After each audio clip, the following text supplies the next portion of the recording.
பரிசுத்த நாமம் மகிமைப்படுவதாக. வேதத்தில் இருக்கும் இந்த வார்த்தை, தேவன் தம்முடைய சத்தத்தை ஆச்சரியமான விதமாய் குமர பண்ணுகிறார்.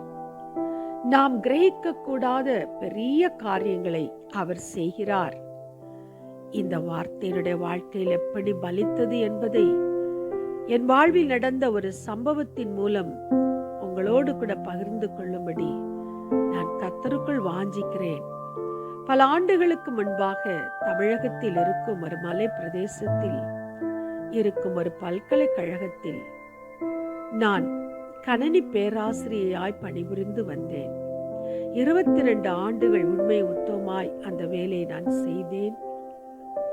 சென்னையில் இருக்கும் என் வீட்டுக்கும் அந்த மலை பிரதேசத்தில் இருக்கும் என்னுடைய வேலை ஸ்தலத்துக்கும் நான் அங்கும் இங்குமாய் அலைந்து என்னால் என் குடும்பத்தை பராமரிக்க முடியாதபடியினால் என் பிள்ளைகள் எதிர்காலத்தை நினைத்து அந்த வேலையை விட்டுவிடலாம் என்று சொல்லி என்னுடைய ராஜினாமா கடிதத்தை கொண்டு போய் என்னுடைய உயர் அதிகாரியிடத்தில் நான் சமர்ப்பித்தேன். ஆனால் அவர்கள் என்னோடு வேலை செய்த ஒரு சிலருடைய வார்த்தையை கேட்டு நான் அந்த கணினித்துறைக்கு பல லட்சம் மதிப்புள்ள கம்ப்யூட்டர்ஸை வாங்கினதாகவும் அதனுடைய கணக்கு வழக்குகளை சரியாய் நான் வைக்காமல் அதில் பணம் அநேகம் கணக்கில் வராததாகவும் சொல்லி என் பேரில் ஒரு பொய்யான ஒரு அறிக்கையை அரசாங்கத்திடம் சமர்ப்பித்து விட்டார்கள்.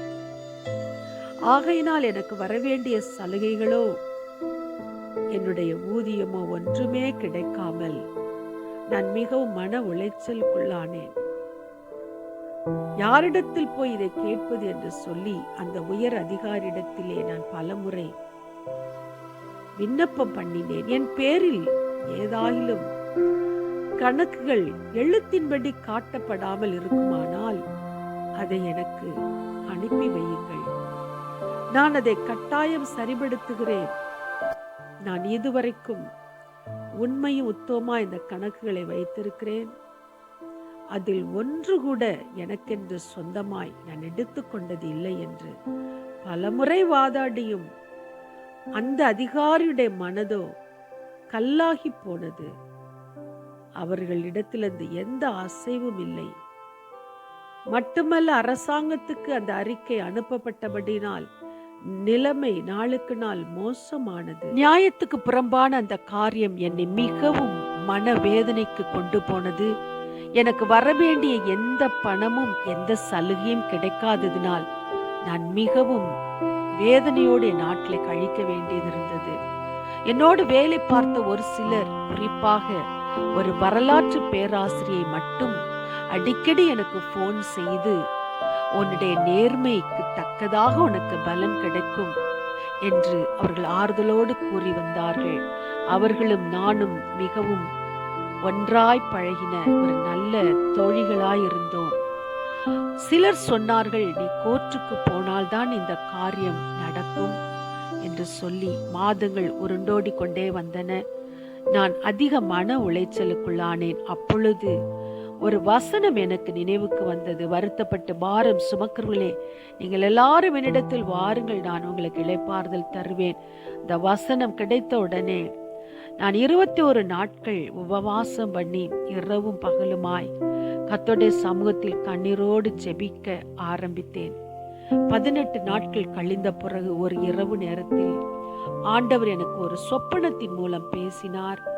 நான் ஒரு சூரிய பிரகாஷ் என்கிற வக்கீலை போய் பார்க்கிறதாகவும், அந்த வக்கீல் என்னுடைய கேஸை எடுத்து மிக சில மாதங்களுக்குள்ளாகவே அந்த கேஸை வெற்றியோடு முடித்து எனக்கு வரவேண்டிய அத்தனை பணங்களும் என் கைக்கு கிடைத்ததாகவும் நான் அந்த கனவில் பார்த்தேன்.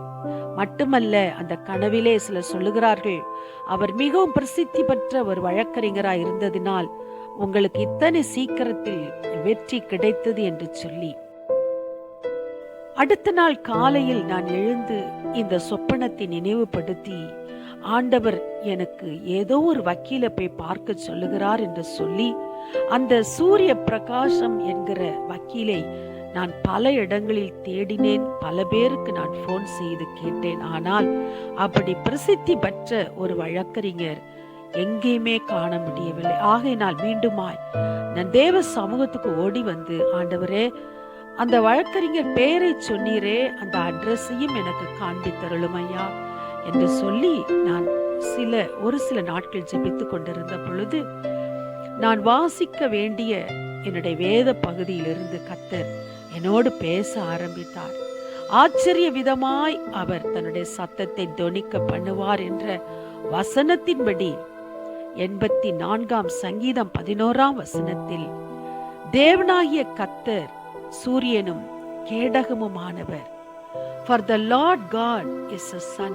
இந்த வார்த்தைகளை நான் வாசிக்கும் போது கர்த்தர் சூரியனாயிருக்கிறார் என்பதை நான் அறிந்து கொண்டேன். மட்டுமல்ல, வெளிப்படுத்தின விசேஷம் 22 எழுதப்பட்டபடி தேவனாகிய கர்த்தரே அவர்கள் மேல் பிரகாசிப்பார். இந்த 2 வார்த்தைகளும் எனக்குள் பலமாய் இறங்கிற்று. கர்த்தர் பேச ஆரம்பித்தார். நானே சூரிய பிரகாஷ் என்கிற வழக்கறிஞர். உன்னுடைய பலமான நியாயங்களை என்னிடத்தில் நீ தெரியப்படுத்துவீர்களானால் நான் உங்களுக்காக வழக்காடுவேன் என்ற வார்த்தையின்படி கர்த்தர் சொன்னார், நான் உனக்காக வழக்காடுவேன், நீ சும்மா இரு, நான் உனக்காக யுத்தம் பண்ணுவேன் என்று சொல்லி இந்த வார்த்தைகளை நீ மிகவும் ஆறுதல் படுத்தியது. அதோடு கூட என்னுடைய உள்ளத்தில் இருந்த துக்கம், பாரம் எல்லாம் நீங்கி போயிற்று. ஒரு சில மாதங்கள் கடந்தது. ஒரு ஆச்சரியமான சம்பவம் தமிழ்நாட்டில் நடைபெற்றது. எந்த உயர் அதிகாரி எனக்கு விரோதமாய் காரியங்களை அப்படி செய்தார்களோ, அவர்களுக்கு விரோதமாய் தமிழ்நாட்டில் இருக்கிற மற்ற பல்கலைக்கழகங்கள் பேராசிரியர்கள் ஒன்று சேர்ந்து ஒரு தர்ணாவை அந்த மலை பிரதேசத்திற்கே வந்து அந்த பல்கலைக்கழகத்திற்கு முன்பதாகவே அவர்கள் நடத்தினார்கள் என்ற செய்தியை நான் கேள்விப்பட்டேன். ஏன் அப்படி போராட்டம் நடத்துகிறார்கள்? ஒருவருக்குமே அது புரியவில்லை. தொடர்ந்து 3 நாட்களாய் டிவியில் செய்திகள் வந்து கொண்டே இருந்தன. அங்கே இருந்தவர்கள் சொன்னார்கள், உனக்காக பேச நீதான் இல்லை, முகமறியாத அநேகர் உனக்காக இங்கே பேசிக் கொண்டிருக்கிறார்கள், ஒரே போராட்டமா இருக்கிறது என்று சொல்லி 3 நாட் கழிந்தது. அரசாங்கத்திடமிருந்து ஒரு உத்தரவு வந்தது, அந்த உயர் அதிகாரி பதவி இறங்க வேண்டும் என்று. அது மட்டுமல்ல, அடுத்த 24 மணி நேரத்திற்குள்ளாக எந்த வரலாற்று பேராசிரியையும் நானும் கடந்த 22 ஆண்டுகளாய் ஒன்றாய் பேசி ஒன்றாய் இருந்தோமோ, அந்த வரலாற்று பேராசிரியையே அந்த உயர் பதவியில் அமர வைக்கும்படி அரசாங்கம் உத்தரவு போட்டது. அவர்கள் சொன்னார்கள், என்னால் ஆன காரியத்தை நான் உனக்காக செய்வேன், இது எனக்கே ஆச்சரியமா இருக்கிறது என்று சொல்லி அவர்கள் போட்ட உத்தரவின்படி பல்கலைக்கழகத்தில் இருந்து எல்லா துறைகளிலும் இருந்து என்னை குறித்து எந்தெந்த கணக்குகள் உள்ளதோ எல்லாம் ஒப்படைக்கப்பட்டது.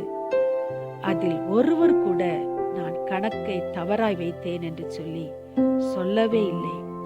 அந்த அறிக்கைகளை எடுத்துக்கொண்டு அந்த பேராசிரியை தலைமை செயலகத்துக்கு கொண்டு போய் அவைகளை சமர்ப்பித்த பொழுது உடனடியாக அவர்களுக்கு கிடைக்க வேண்டிய சலுகைகளை திரும்ப செலுத்தும்படி ஆர்டர் பெற்றுக்கொண்டு அவர்கள் வந்து அடுத்த ஒரு சில மாதங்களுக்குள் எல்லாவற்றையும் எனக்கு திரும்ப கிடைக்க கர்த்தர் உதவி செய்தார். நான் எனக்காக பேசாவிட்டாலும், எனக்காக வழக்காடாவிட்டாலும், கர்த்தர் சூரிய பிரகாஷா இருந்து எனக்காக வழக்காடி என்னுடைய நியாயங்களை விசாரித்து அவரே எல்லாவற்றையும் செய்து முடித்தார். இன்று வரைக்கும் என் வாழ்க்கையில் அதை மறக்க முடியாதபடி நான் ஒவ்வொரு நாளும் அவரை மகிமைப்படுத்திக் கொண்டே இருக்கிறேன். தேவ பிள்ளை, அதை கேட்டுக்கொண்டிருக்கிற உங்கள் வாழ்க்கையில் கூட உங்களுடைய நியாயங்கள் விசாரிக்கப்படவில்லை என்று சொல்லி நீங்கள் அங்கலாய்த்துக் கொண்டிருக்கிறீர்கள். என்னுடைய நியாயங்கள் வெளியில் உலகத்துக்கு தெரியவில்லையே என்று வேதனையோடு இருக்கிறீர்களோ, இந்த வழக்கறிஞரிடத்தில் உங்கள் வழக்குகளை கொண்டு வாருங்கள். நிச்சயமாய் உங்களுடைய நியாயங்களை கர்த்தர் உலகத்துக்கு கொண்டு வருவார். நீங்கள் இழந்து போன ஆசீர்வாதங்களை திரும்ப பெற்றுக் கொள்ளுவீர்கள். இந்த வார்த்தைகள் உங்களுக்கு ஆசீர்வாதமாயிருக்கும். ஆமேன் என்று சொல்லி நீங்களும் உங்கள் குடும்பமும் இதை சொந்தமாக்கிக் கொள்ளுங்கள். பெரிய காரியங்களை, ஒருவரும் கிரகிக்க கூடாத காரியங்களை அவர் செய்து முடிப்பார். ஆமென்.